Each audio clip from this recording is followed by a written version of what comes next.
afternoon. Should we just do our check-in injury-wise? We saw you training yesterday. There was no Tomiyasu, and Saka had a bit of a heavy strapping, he has done. But yeah, is everyone all right? Is everyone fit to go? Yeah, a few doubts. Tomorrow we can resolve because we have another training session, so we will have to wait and see. Doubts over? A few names that you discussed. Yes. Jorginho, yesterday, and you announced you've extended his contract, short-term contracts. I wonder how important he is to you with what you're trying to do this season, but obviously going forward to next season, and if he needed any persuasion at all. I think there's no questions about his contribution to the team. The way he feels about his teammates, about the club, the way we play, and he's someone that makes everybody else better. That's his main quality. He's still hungry. He wants to win. He wants to win with us. He's happy here. His family is happy here. So for us, it was a really easy decision. And we know he's a little bit like your eyes and ears on the field. Anybody that's watched you live can see the input he has from almost like a coaching point of view. Is there a bit of him that maybe reminds you of yourself then? Well, he's a very important player for all the coaches, I think, because his game understanding, the way he communicates, the way he coaches people is excellent. And you need those type of players. But on top of that, I think as a model, very difficult to find somebody better than him. When he needs to be at it and serious and drag people with him, he does it. And when it's fun and relaxing atmosphere, he's one of the best as well. So it's a good combination. If I'd said to you, Mikel, at the beginning of the season with 2 games to go, you'd be right in a title race, win your last 2 games and the title could be yours, what would you have said? I would have taken that pen and sign it. Yeah. And we know that it might not work out the way that you want it. And can you give us a sense that if you have done that and you've signed that pen and you win your next 2 games, the sense of kind of crushing frustration, disappointment, or is it one of belief and joy because you're right where you wanted to be with 2 games to go? My brain always took me to the place where we are lifting the Premier League. That's what my brain is doing at the moment. So I just follow my brain and my gut, and this is how I feel. And this is as well the way that I want everybody to think. And hopefully we can achieve it. Just finally from me, Arsenal fans picked up their papers the other morning and saw Fulham doing some kite flying. And they were a little bit concerned that the Premier League title might be over. I wondered what you made of that and the idea of bonding, and I guess the best thing that you've done with this group of players to bond them, and I suspect it's probably not kite flying. The power of team bonding, nobody knows what is it, but sometimes you get amazing results with it. I've been in teams that we have struggling to win a game and go out for dinner, do an activity, and then start an unbelievable run. So again, I'm very positive that that's going to be what's going to happen to Fulham. Do you remember your best bonding? I mean, there was a phase of army training and co-steering and just hideous sounding things like that. Do you remember you got a moment that stuck out as a group, as a team? We've done a few. We've done trips with David Moyes. He used to take us around the US, and one of the best I ever had in my life. Okay, Hi, Mikel. Hi. Is it tough psychologically to not be in control of the title outcome? How do you manage that with the players? Well, it leaves you a very clear situation that you have to focus and be determined to do what you have to do to be in the best possible position. That's very simple and clear, and that's what we are doing. And do you make sure the players know that it might not work? Do you have to prepare them to that possible outcome as well? No, we have to think that it is going to work, and what is going to work is that we try to be better than our opponents and beat them. And the final outcome, that would be something else that at the moment is not in our control. Manchester United aren't in the greatest of forms. We saw that at Selhurst Park. Does that count in this game, or do you think it's a fixture where you take the form out of the equation? I don't think about every game has a different context. We know the difficulty is in our history when you look at what we've done over there, so we're going to have to be at our best to earn the right to win the game. You don't have the greatest of records at Old Trafford, while Arsenal don't anyway. Does it make it even more challenging to prepare that game, knowing you must win in this context? It is, and we know what we need to do, but first of all we have to perform at a really high level to deserve to win the match, and that's where the focus is. Mark from PA. Okay. Hi. I just wonder what you'll be doing at 12:30 tomorrow. Will you be training when City game's on, or will you be watching it? We're going to be training. Anyone giving you the updates, or you're not interested? I don't know if it's something that we can control, but I'm sure people will be connected to it. It's 2 years now you've gone head-to-head with what a lot of people consider, yourself included, I think, the best team in the world. What does that just say about you and the fact that it is 2 years, it isn't just a one-off? That must be important to you. Yeah, that we are in the journey to try to catch them and try to be better than them, which is the aim and what we have to do. And it is an inspiration to have this level of opposition, and that's what it makes you better always, when there is someone challenge you to go further and further. I suppose the proof of how difficult it is to beat them is when you look at someone like Jurgen Klopp, who leaves Liverpool in the summer and he's only managed to win one Premier League title. That in itself tells you just how difficult it is to beat City, doesn't it?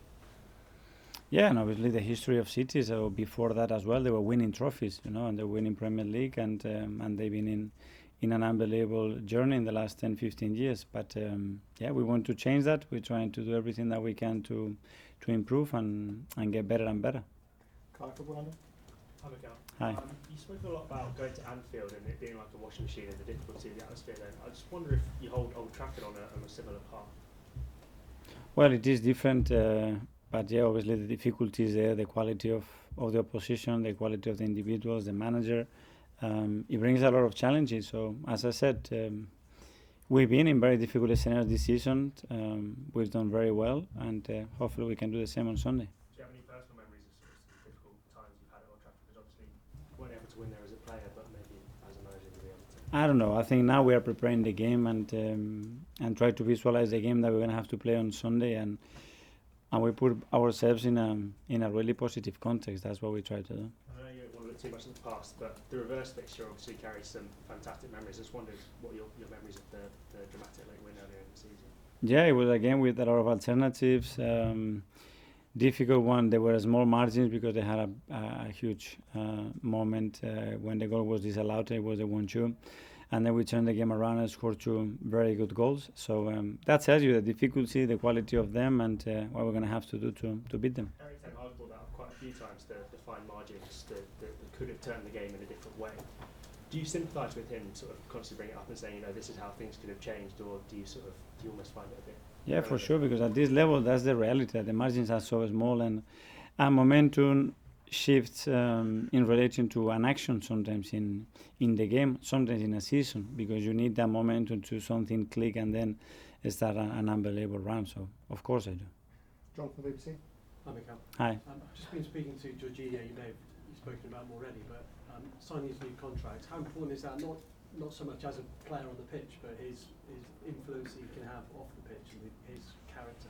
Yeah. First of all, as a player on the pitch, because he's a phenomenal player and he gives us so much. And then, for the rest of the qualities that he has to bring to the team, to the squad, to the club, to our culture. And we are delighted to have him. Is he quite an infectious character to have around the dressing room? Yeah, impossible not to like him in any way. It's a super special person. A great family man with a lot of experiences, and he knows how to talk to people, he knows how to inspire people, and certainly he knows very well how to drive a team and be part of a really important team. And just one final one. How would you describe your emotions now? A couple of games to go. Is it excitement? Is there a bit of apprehension there? What is it? Focus on what we have to do, determined to do what we have to do, and at the same time very enthusiastic and exciting and enjoying the moment. Yeah. Hi Mikel, you spoke earlier on there about the story and the visualisation you have of Arsenal winning the league on the final day of the season. So I suppose the question has to be, where do you visualise City dropping points? Maybe at Tottenham or Fulham? That's something is not in our hands. I'm telling you how I'm feeling, the thoughts that come to my head, and what is driving my energy and my purpose right now is that ambition and that objective that is so good. How do you keep from getting too high and too low at this stage of the season emotionally? Being focused, I think, and determining what we have to do is the only thing that we can do, which is a lot, because there's still a lot to play for against very difficult opponents, and we know the turns and that can happen in this league, and you just have to look at the history of this league.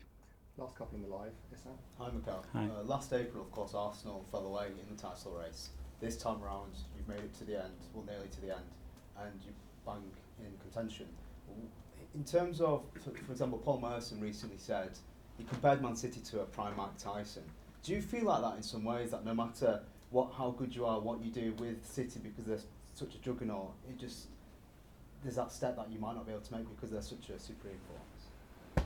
You have to keep improving and try to be better than them when you face them head to head and in a long season with a lot of demands in this league. But it's what we know, and this season maybe it's not been as high as we already expected, because I think as well the league has gone to a different level, this league, something that I haven't seen before, in my opinion. But that's where we are. And with managers and refereeing decisions, with Erik ten Hag, who's of course expected after the game for him to be a bit upset possibly because his team lost, but obviously he's brought up a few times this season. Do you think that gives United and his team a bit of motivation to try and salvage something or get something against yourselves this weekend? I don't know how they are feeling about this, but yeah, we have enough to think about how we're going to beat them and what we have to be better than them. Jordan. Mikel, I just wondered, there's a couple of people at Fulham that you'll know well, Leno and Willian. Have you had any words with them this week? No. Not at all? No. No, I just wanted to ask you about, you look back to that game in 2020, the first one at Old Trafford in so many years. You look at that squad now, in both teams, there's four players remaining at Arsenal, there's 9 at United. There's been managerial changes at United, but you've been the front and centre for that whole period. I guess the speed of the evolution, does it surprise you at times when you look back at where you are now? I don't know. It moves so fast and so many things happened daily that you don't tend to remember much about what happened 3-4 years ago. It's true that it's been an unbelievable journey in every sense, with a lot of changes, and we have come far from where we were, that's true, but there's still a lot to come.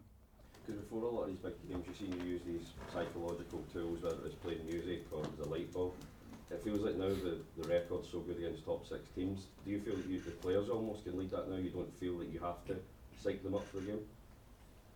Yeah, but sometimes it's not related about lead or not lead. It's about moments. It's about trying to transmit certain ideas or bring an analogy to a situation that we want to face or provoke. And but yeah, obviously the team now is differently prepared to a few years ago.